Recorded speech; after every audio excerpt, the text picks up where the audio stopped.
பாவன கடுக்காய். இது என்ன பாவன கடுக்கா?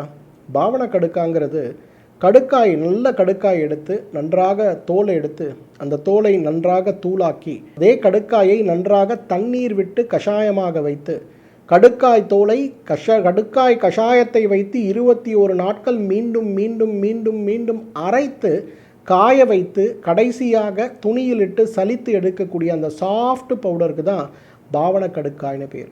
இது என்ன சிறப்பு அம்சம்னு பார்த்தீங்கன்னா, பொதுவாக நாம் ஒரு சூரணத்தை உடம்புக்குள்ளே சாப்பிடும்போது அது உடம்புக்குள்ளே எவ்வாறு உறிஞ்சப்படும், அதோடைய அணுக்களுடைய அளவை குறைத்து உடல் நேரடியாக உறிஞ்சக்கூடிய அளவுக்கு அதை மாற்றினால்தான் அது உறிஞ்சப்படும். அப்போ இயற்கையும் சித்தர்களும் நமக்கு சொல்லி கொடுத்துருக்கக்கூடிய இந்த பாவன கடுக்காய்ங்கிறது கடுக்காய் தூளை 21 நாட்கள் கடுக்காய் கஷாயத்தில் அரைத்து பிறகு நாம் எடுக்கக்கூடிய இந்த பாவன கடுக்காயுடைய மைக்ரோ பார்ட்டிகல்ஸ் எல்லாம் பார்த்திங்கன்னா நேரடியாக உடலுக்குள் சென்று பெரிய மாற்றத்தை ஏற்படுத்தக்கூடிய அளவுக்கு வீரியமானது.